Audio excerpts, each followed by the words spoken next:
Phyllis's Saturday morning call had surprised me. Actually, it wasn't the call itself.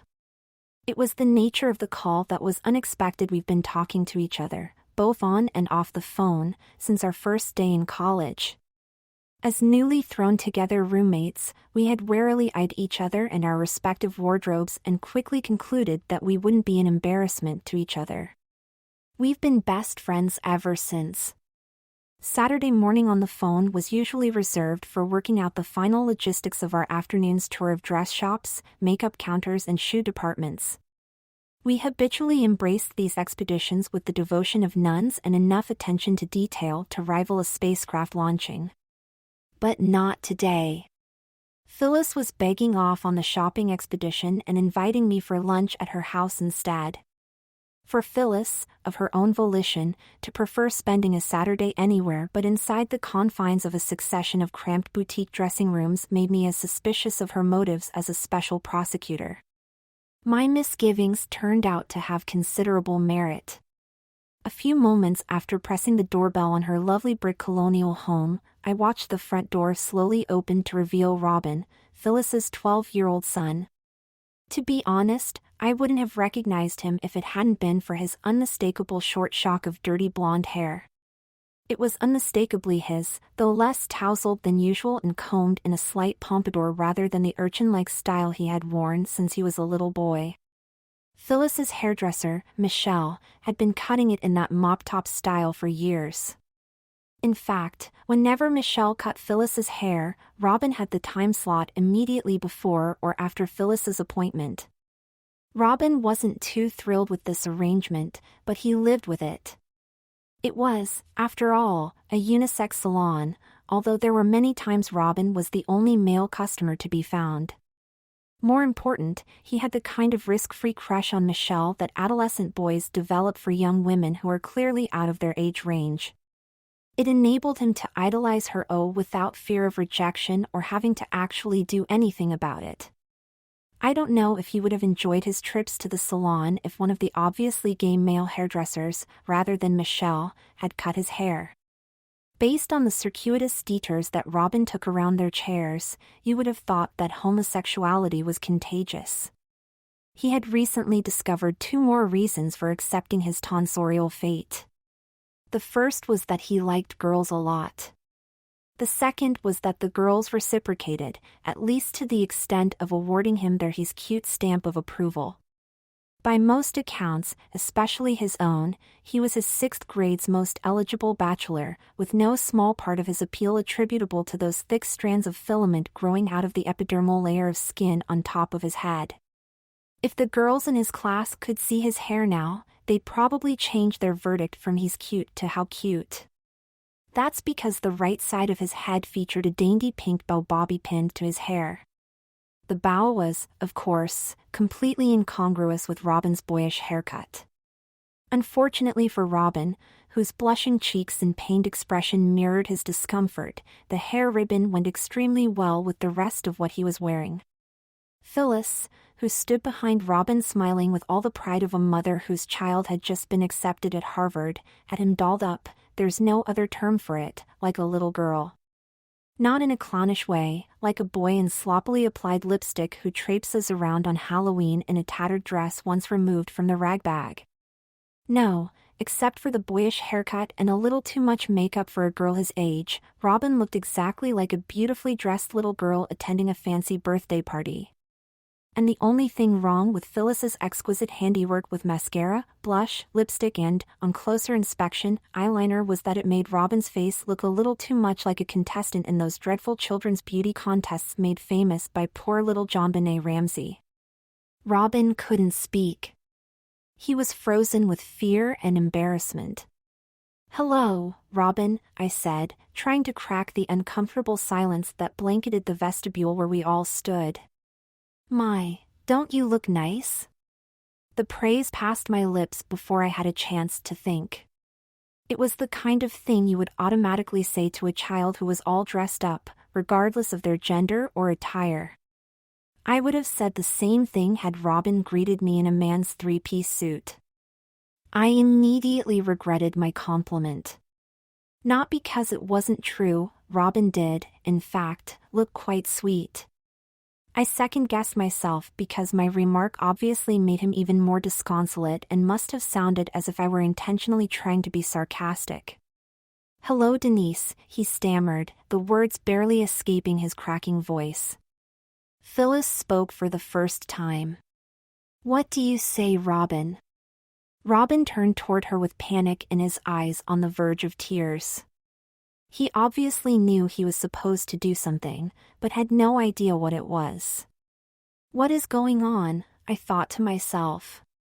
"Aren't you going to thank Denise?" "Oh, thank you," he said, sounding like as mechanical as a Stepford wife. "Mommy picked everything out." I'm sure she did. 12-year-old boys aren't known for putting together ensembles built around a fuchsia party dress, white ankle socks and black patent leather Mary Janes. Nor do they accentuate their fluffiness by carrying a Barbie doll, like the one Robin cradled under his left arm, or hanging a purse from their right shoulder. "Dear, why don't you bring us all some tea, while I explain your situation to Denise?" I definitely needed something stronger than tea, but hoped that Phyllis's explanation would be sufficiently palliative. "Robin's being punished," Phyllis said as we sat down across from each other in her living room. She wore heels, a skirt and a nice blouse, not your typical sitting around the house outfit, even for a clothes horse like Phyllis. As she slipped out of her shoes and tucked her legs under her on the couch, I marveled at how relaxed she seemed under the circumstances. I was noticeably uncomfortable enough for both of us. I nervously tugged at the skirt I was wearing, just to give my hands something to do. I, too, was a little overdressed, but I had an excuse. I wanted to show off my new shoes to Phyllis. They were the shoes of the season, a rounded-toe Prada pump with a high chunky heel, and just as impossible to find as they were chic. As was often the case when we saw something that we loved in the pages of a fashion magazine, Phyllis and I played a friendly game of who could find it first. Many emails and long-distance calls later, I had finally tracked them down at a Prada boutique in Los Angeles, and the shoes had arrived at my front door that morning by Federal Express. "Well, that's a comfort," I said in response. "I wouldn't want to think you were dressing him up like that as a reward." "What did the poor thing do? Steal some nuclear secrets?" She started to answer, then noticed my shoes. What took her so long, I wondered? Has she lost her sight as well as her senses? "Oh, I hate you," she said. "Where did you find them?" I resisted the temptation to tell her that she should spend more time looking for pretty shoes for herself rather than her son. Instead, I basked in the glory of my victory, regaling her with my shoe search saga, embellishing the story in excruciating detail at every opportunity. Robin entered the living room about halfway through my tale. He was carrying a fancy tea set on a silver tray. Phyllis just nodded, and he served us, then carefully placed the tray down on the coffee table. Phyllis nodded again, and Robin sat down on the love seat across from my chair. I could see Phyllis glancing at him out of the corner of her eyes. My eyes followed hers, and we watched Robin use both hands to smooth his short skirt out before daintily sitting down. Pressing his knees together, he crossed his legs at the ankles, and gently placed his hands on his right thigh, one softly resting on top of the other. For the first time, I noticed that his nails were colored a pale shade of pink. It was a scene right out of Shirley Temple Goes to Charm School. "That was perfect, sweetie," Phyllis said. Robin's movements had, indeed, been impeccably dainty. I wondered how many girls his age could sit down with as much grace and femininity. "We've been practicing, haven't we?" The question was rhetorical. The information was meant for me. Robin mumbled an answer, but Phyllis already on to the next topic. "Denise wants to know why you're dressed up like a little girl. Would you care to tell her?" The next few minutes were sheer torture for Robin. He wasn't eager to reveal his transgression, and I knew why. I didn't have any children of my own and was quite close to Robin. I treated him more like a favorite nephew than the child of a friend. He knew me well enough to dread my reaction to his escapade. As is the rule with men, regardless of their age, Robin had done something foolish and insensitive. Given men's penchant for hurting women in a myriad of ways, it wasn't surprising that the victim was a girl in his class. She had the temerity to resist his efforts to kiss her, especially since she had been forewarned by the class rumor mill that he thought her to be ugly and was only doing it on a dare from some of his more charming male colleagues. When she rebuffed his clumsy advances, he exacerbated his boorishness by calling her an especially vulgar euphemism for a woman's reproductive organs. Robin didn't actually use the word in retelling the event to me. But I didn't have any trouble figuring out that it began with C, which rhymes with B, and T, which stand for big trouble. Which is exactly what Robin found himself in, having compounded his mistake by saying this word within earshot of his teacher, a woman who brooked no foul language. Especially when its source was in 12-year-old boy who probably didn't know what the word meant, and surely didn't know that women detest being called this more than any other epithet. Phyllis, I eventually learned, heard all the ugly details at a conference with Robin, his teacher, and the school's guidance counselor.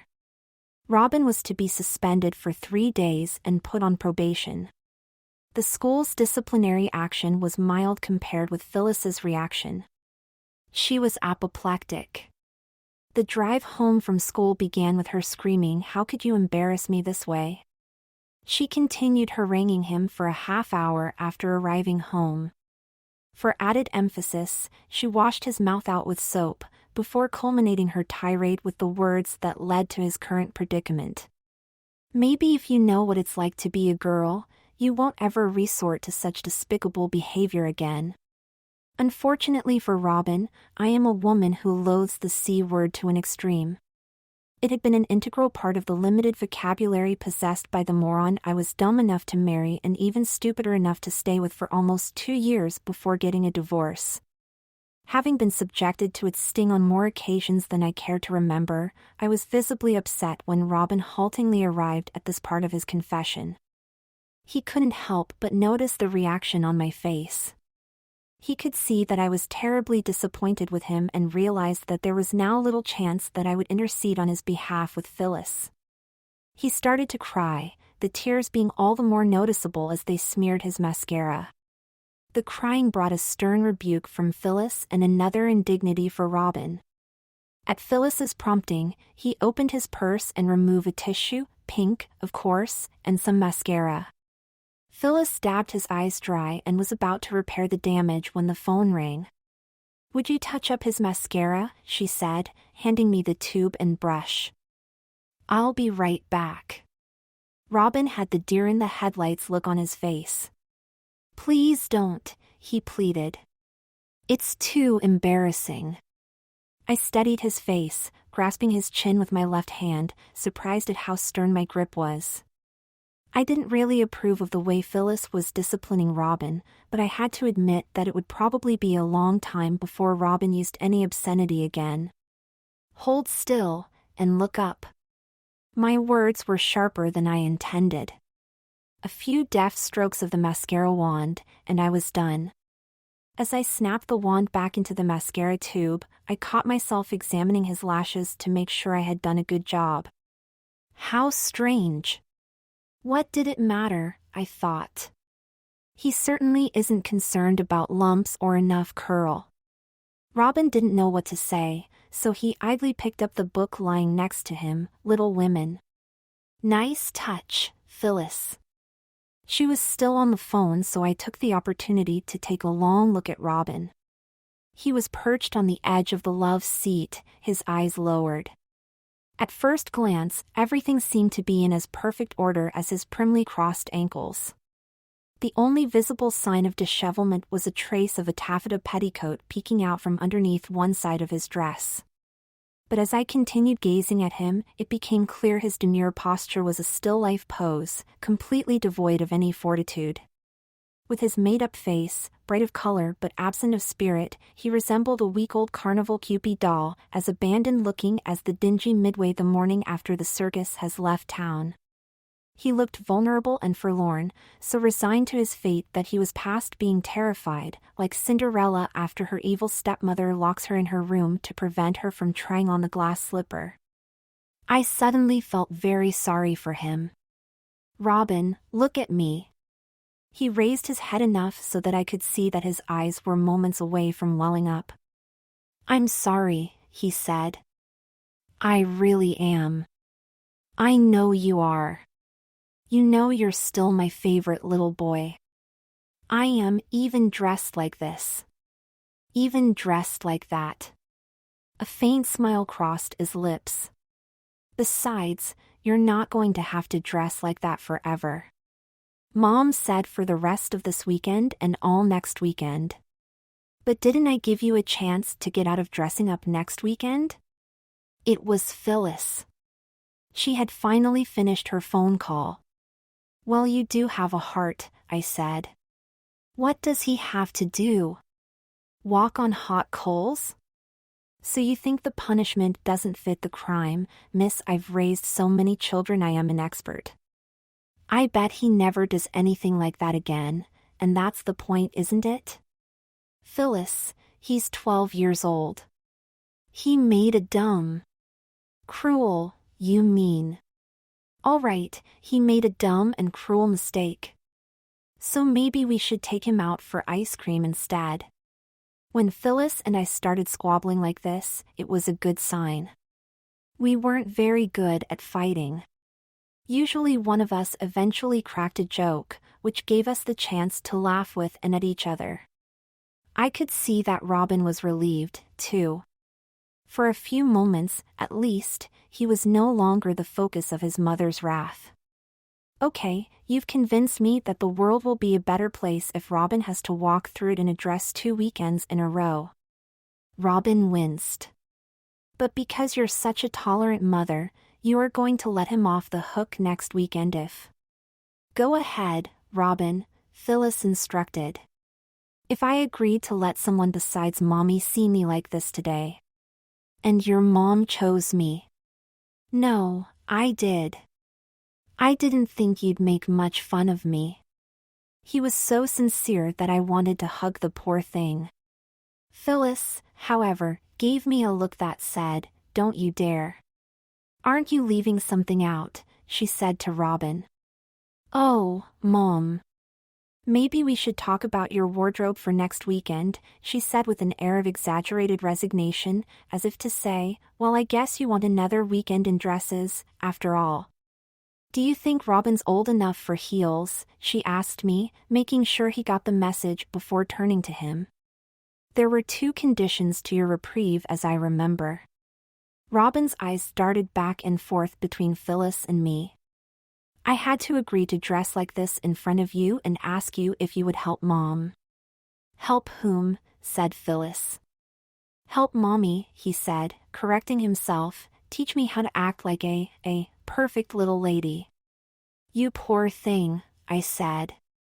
The last thing he wanted was anyone's help in learning how to become a little powder puff.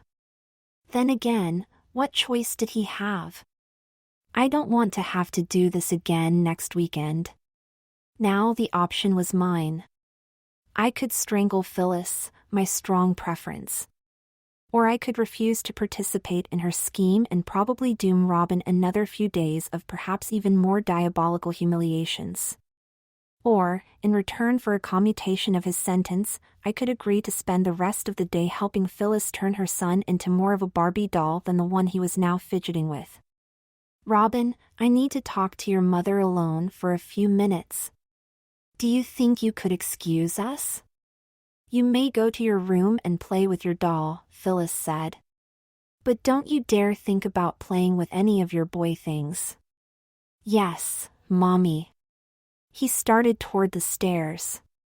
"Robin, where are your manners?" He stopped, turned around and executed a surprisingly delicate curtsy. That was way too over the top for me. He was barely out of earshot when I launched my first assault. "Are you crazy? I thought we just agreed that you weren't going to tell me how to raise my child? Then don't make me an accomplice to your enlightened methods." He chose you, I didn't. Phyllis, really now? Who else was he going to choose? Maybe a girl in his class, so she could take some photographs and share them at show and tell. Do you think I'm that cruel? The snap suddenly faded from Phyllis's voice. Well, do you? I hesitated. I don't know what to think, I said with a sigh. Well, let me make it even more complicated for you, she said, moving closer to me and lowering her voice to a whisper. He's not suffering as much as you think. My puzzled look spurred her on. Robin's much too nice a boy to do what he did, she explained. It's so out of character that it must have been premeditated. I think there's a part of Robin that wants to dress up like a girl, but he's afraid to admit it to himself or anyone else, especially me. So he pulled this stunt, hoping that I would punish him like this. Phyllis, I think you're really reaching, I replied. Even if you're right about his motives, how in the world did he know you were going to punish him by making him dress up in girls' clothes?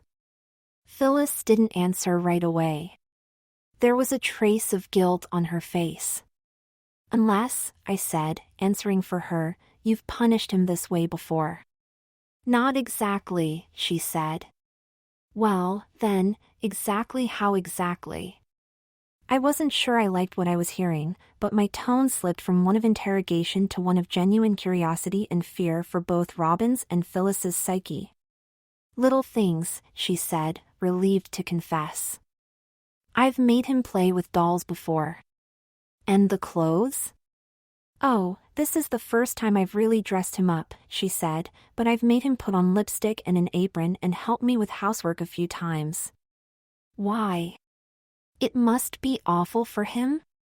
I'm surprised he hasn't run away. Now you're being melodramatic. Does he just go along with it? No, but that's my point, Phyllis said. The first time I put lipstick on him, he begged and pleaded not to wear it. He was very convincing. Since then, though, I have the distinct feeling that he protests just enough to fool me and himself into thinking he's being forced to do it. That's why I went to such lengths this time. I thought an overdose would shock him out of it. And has it? I asked. I really don't think so, Phyllis replied. Oh, he's definitely embarrassed, but I think it's mostly because he knows he's not supposed to like it. Whether it's actually a horrible punishment for him isn't as clear. You'll see for yourself if you stay. I'm really not sure I want to be a part of this, I said. It just doesn't seem right. Aren't you afraid? Of what? Come on, Phyllis. That he'll grow up to be gay? Of course, I said. You weren't worried about that when he was 5 and you couldn't wait to help me dress him up like a little ballerina for Halloween. If I remember correctly, you made a 2-hour round trip to your sister's house, just to borrow your niece's ballet slippers. It was true. Phyllis and I had taken great delight in turning Robin into a little fairy princess. That's not fair, I said. He was only 5, and lots of little boys dress up like girls on Halloween. Not the way we dressed him up. You couldn't tell he was a boy. Every time he rang a doorbell and was mistaken for a girl, we were thrilled to pieces. I had no trouble remembering that night. He looked adorable. We made such a fuss over him that he insisted on sleeping in his tutu and tights to bed. I remember thinking that it was like Cinderella not wanting the clock to strike 12. Phyllis had suggested the costume. I eagerly cooperated, rationalizing it as a cute and harmless indulgence, but knowing full well that her motives weren't entirely guileless. She had desperately hoped for a daughter throughout her pregnancy. Partly because she wanted a soulmate, an accomplice in sugar and spice and everything nice, but mostly because her husband had wanted a son with equal fervor. And at that point in their marriage, the last thing either of them wanted was to give each other what the other wanted. So the more he talked about a future All-American, the more she dreamed of a future Miss America. When Robin was born, Jack was elated. But the presence of an heir to the throne did nothing to improve their marriage. Phyllis loved Robin, even though he wasn't the girl she wanted. Jack loved sleeping with other women. That he now had a child didn't deter him from his philandering. Phyllis knew about Jack's dalliances, but she didn't know what to do about them. Then Jack solved everything by colliding head-on with a semi at 80 miles per hour. He was driving recklessly because he was late for a rendezvous with his secretary at a motel as tawdry as his life. Fortunately for Phyllis, Jack was as good at making money as he was bad at being faithful. His legacy to Phyllis was a substantial inheritance. Robin got an equally estimable trust. Determined that Robin was not going to be like Jack in any way, Phyllis promised herself that money was the only thing Robin would inherit from his father. The little boy who had flounced up to his room a few minutes earlier was making a very good case that Phyllis was a woman of her word.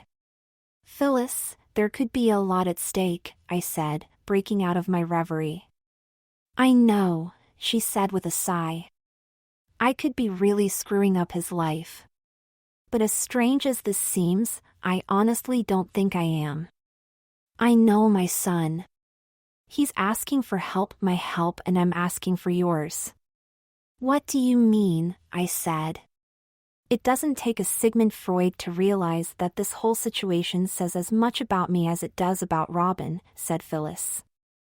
"And it certainly isn't your typical mother/son relationship. I've decided that we probably need some counseling. Before I take that step, though, I need to know what Robin really wants." I interrupted her. "Because you already know what you want." "I enjoy seeing him like this far more than I should," she admitted, tears streaming down her face.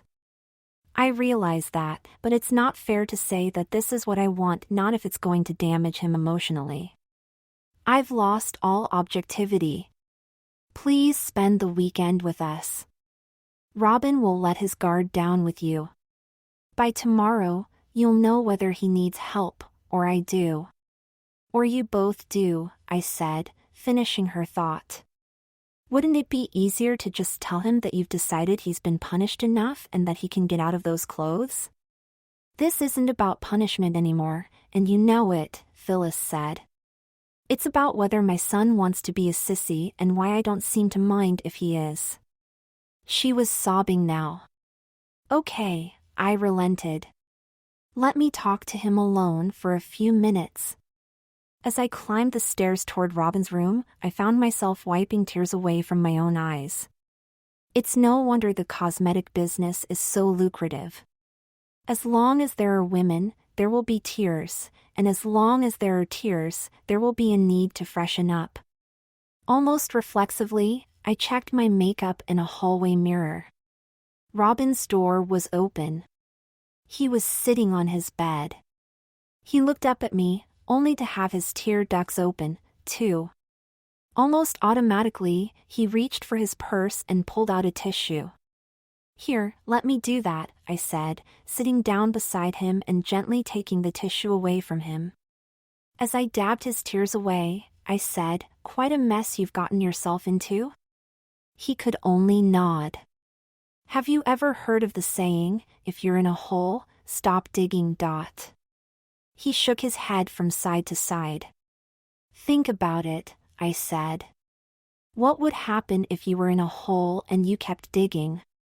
"The hole would get deeper," he said. "And would that make it easier or harder to get out of the hole?" "Harder, I guess." "Now let me ask you this," I continued. "What do you think is the fastest way to get out of that dress? Acting like a stubborn little boy digging away at that hole with all his might? Or acting like a dainty little girl who needs to be rescued?" "Like a girl." He couldn't bring himself to repeat the word dainty. "And what if that girl had a friend like me to help pull her out of that hole? A friend who would never ever tell anyone about this?" "You won't. I promise." But I don't know how to act like a girl. Well, aren't you lucky that I've had a lifetime of experience? But what if it doesn't work? Not a chance, I said, squeezing his hand between mine. I just bought a new pair of shoes. I'm not about to fall in the hole with you and get them all dirty. He laughed. I imagined it was for the first time in quite a while. Monday morning is 2 whole days from now, he said. There was despair in his voice. All the more reason to get out of the hole and enjoy yourself. Yeah, sure, he said. I've never had so much fun. You're digging again. I don't understand. Will the time go faster if you dread every minute of it or if you relax and enjoy it? It's called going with the flow. You mean I should act like I enjoy dressing up in girls' clothes? If you can't beat them, join them. But what if someone found out? Look, your mom's not going to tell. I'm not going to tell. And my guess is that you're not going to tell either. So who's to know? He looked hesitant and afraid. Think of it as a game, I said. He still looked skeptical. May I tell you a secret? It would be fun for me, too. It would. His mood brightened again.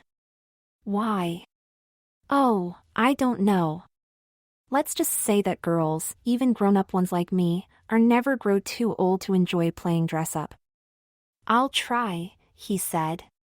He didn't seem too sure. It won't be that hard, I said, taking his hand and leading him out of the room. Besides, you're off to a good start. What do you mean? He said. I mean that there are a lot of real little girls who aren't nearly as pretty as you look right now. He blushed deeply, the color flowing quickly over his face, like a flower-blooming sequence on high-speed film. We were at the top of the stairs. I stopped and squatted down in front of him, so that our faces were at the same level. You're going to be fine, I said, kissing him on the forehead. It'll be over before you know it. Now let's go show your mom how lucky she is to have such a sweet little. I paused and winked at him. Daughter! He grimaced at the very idea, but as he descended the stairwell, I thought I detected a slight bounce to his step.